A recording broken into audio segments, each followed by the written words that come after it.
Ketika sedang sholat di dalam jamaah, lalu oleh kita yang di belakang melihat orang yang di saf depan ada najis pada badannya. Untuk yang kedua, su'udzan, berburuk sangka itu ada kadar-kadarnya. Baik pada orang-orang yang memang sudah terlihat tanda-tanda yang buruk, itu tidak dianggap kita berburuk sangka. Ilmu tanyo benar, amai tanyo benar, kure tanyo benar, ngak selamat dunia akhirat. Waalaikumsalam warahmatullahi wabarakatuh. Ketika sedang sholat di dalam jamaah, lalu oleh kita yang di belakang melihat orang yang di saf depan ada najis pada badannya. Cuma dibagi dulu, najis ini ada yang dimaafkan, ada yang tidak dimaafkan. Tai cecak kadang-kadang dimaafkan, kadang-kadang tidak. Kapan tai cecak itu dimaafkan?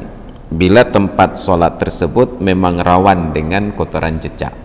Biasanya di kampung-kampung yang menasahnya itu tidak terlalu bersih, tidak terlalu terawat. Untuk di tempat demikian banyak tai cecak berceceran. Untuk berjalan kita tidak harus berjinjit, boleh berjalan biasa saja. Kalaupun terinjak tai cecak, itu masuk kategori yang dimaafkan selama bukan secara sengaja untuk menginjaknya. Hanya kita berjalan biasa saja, terinjak, itu dimaafkan. Tapi untuk seperti masjid kita yang bersih seperti ini, tai cecak itu tidak masuk kategori yang dimaafkan. Jadi orang yang masuk ke dalam masjid menginjak tai cecak, berdiri di dalam saf, ketika takbir tidak terlihat karena dia berpijak.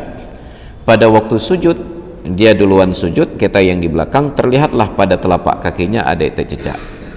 Salat orang tersebut batal. Cuma tidak mungkin diberitahukan ketika sedang salat. Nah, kapan pemberitahuannya? Nanti setelah salam. Ada cara menegur, subhanallah. Cuma nanti nggak tahu siapa yang pahami subhanallah ini. Nah, nanti semua orang menoleh ke belakang. Jadi tunggu selesai sholat, setelah salam nanti baru diberitahukan, Pak minta maaf, itu di kakinya kayaknya ada tai cecak. Aturannya demikian. Dulu mudah dilakukan, tapi sekarang menjadi sulit. Karena orang sekarang ketika ditegur marah, bukannya berterima kasih. Saat kita tegur demikian, laki maaf makna cicak bakiran detat pegah-pegah laku tim semayang tu raya tuah kan ya. Ini jadi masalah kita sekarang, ditegur bukannya berterima kasih, malah marah-marah ke kita. Itu yang pertama. Untuk yang kedua, su'udzan, berburuk sangka itu ada kadar-kadarnya. Baik pada orang-orang yang memang sudah terlihat tanda-tanda yang buruk, itu tidak dianggap kita berburuk sangka. Berburuk sangka tersebut adalah ketika tidak ada tanda-tanda yang zahir, hanya karena perasaan batin saja lalu kita persepsikan negatif. Tapi kalau sudah terlihat memang negatif secara fisik, orang laki-laki yang bercelana pendek di atas lutut, itu bukan lagi su'udzan. Itu memang kita wajib untuk beramar ma'ruf nahi mungkar. Tapi itu masalahnya tadi, sama seperti orang yang di dalam sholat yang kita tegur tadi. Masih lebih mudah untuk menegur orang yang batal sholat daripada menegur orang yang celana pendek ini. Ditentang kita berkelahi. Makanya badan kita itu harus raya panjang bule dada, agar orang agak sedikit sungkan. Itu contoh. Atau contoh yang kedua, ibu-ibu yang merokok. Merokok ini hampir tidak ada dokter yang menyatakan baik, kecuali dokter yang merokok. Bahkan dokter yang merokok pun masih jujur untuk menjawab ini tidak bagus. Tapi kenapa Pak dokter merokok? Saya sudah kecanduan lebih dahulu kata. Itu dokter yang jujur. Ya, tapi tetap tidak ada seorang dokter pun yang merekomendasikan untuk merokok. Itu sudah menjadi kesepakatan ijma' sharih di antara para dokter bahwa merokok itu buruk. Ya, makanya dibuatlah di bungkus rokok. Untuk orang laki-laki saja merokok sudah tidak baik, apalagi pada perempuan. Nah, ada hal yang terbalik. Dulu tato itu pada perempuan. Makanya dalam hadis Nabi, la'anallahul washimata wal mustawshimata. Allah Ta'ala melaknat orang perempuan tukang buat tato dan orang perempuan yang minta dibuatkan tato. Dulu tato milik orang perempuan. Sekarang justru orang laki-laki yang paling banyak pakai tato. Jadi merasa kalau sudah pakai tato sudah sangat jantan. Padahal makin bertato makin perempuan ya. Karena itu adalah perhiasan perempuan di masa lalu. Merokok ini tetap disepakati untuk tidak baik Jadi ketika melihat seseorang pakaiannya muslimah, berhijab, tapi dia merokok, itu konotasinya lebih negatif daripada orang yang berpakaian biasa terbuka aurat dan dia merokok. Itu jadi masalah. Maka kita tidak bisa menyalahkan orang lain yang berburuk sangka. Memang pemandangannya sudah buruk. Makanya di dalam Al-Quran tidak boleh menuduh berzina orang perempuan yang baik-baik. Walladzina yarmunal muhsanati minan nisa. Orang-orang yang menuduh perempuan yang muhsanat, yang menjaga diri bahwa dia itu berbuat zina.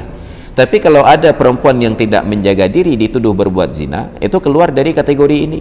Memang penampilannya itu enggak jelas, mirip-mirip lonte, lalu dituduh berbuat zina, itu tidak bisa disebut su'udzon. Kenapa? Karena penampilannya mengarahkan kepada tuduhan tersebut. Jadi ada indikasi untuk menyatakan bahwa tuduhan itu sesuai untuk dialamatkan. Tapi orang-orang yang tidak ada tanda-tanda itu pada dirinya, cuma perasaan batin kita saja. Kita ambil contoh. Saya duduk di sini, saya letakkan HP, ada orang di samping saya, berbaris berderet. Begitu saya kembali, HP saya hilang. Saya su'udzon kepada orang yang di samping saya, padahal tidak ada tanda-tanda bahwa dia itu yang mengambil HP saya. Kalau bertanya nggak masalah, Pak, ada lihat tadi HP saya di sini, nggak masalah. Tapi saya pasang kecurigaan kepadanya, si bapaknya yang cu HP ke. Itu yang disebut dengan su'udzon. Tidak ada tanda-tanda dan dalil untuk berburuk sangka, tapi kita menyangka yang demikian. Itu disebut dengan buruk sangka. Demikian, terima kasih. Baik hadirin dan hadirat sekalian yang dirahmati Allah, demikian kajian kita pada malam ini. Mudah-mudahan jadi ilmu yang bermanfaat. Wallahu a'lam bis-shawab wa ilaihil marja'una wal ma'ab. Hadanallahu wa iyyakum ajma'in.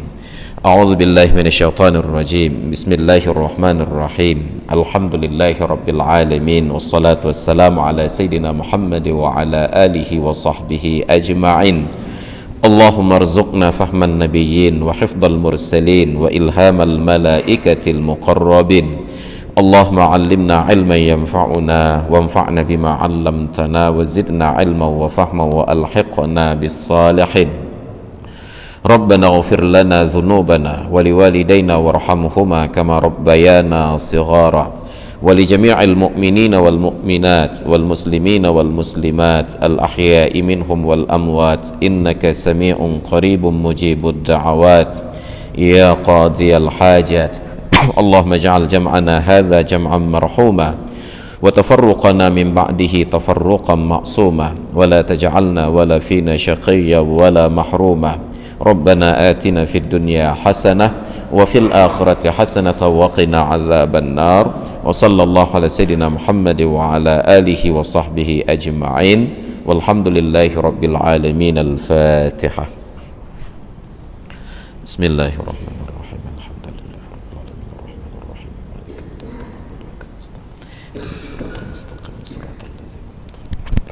yaumiddin. Hadanallahu wa iyyakum ajma'in. Assalamualaikum warahmatullahi wabarakatuh.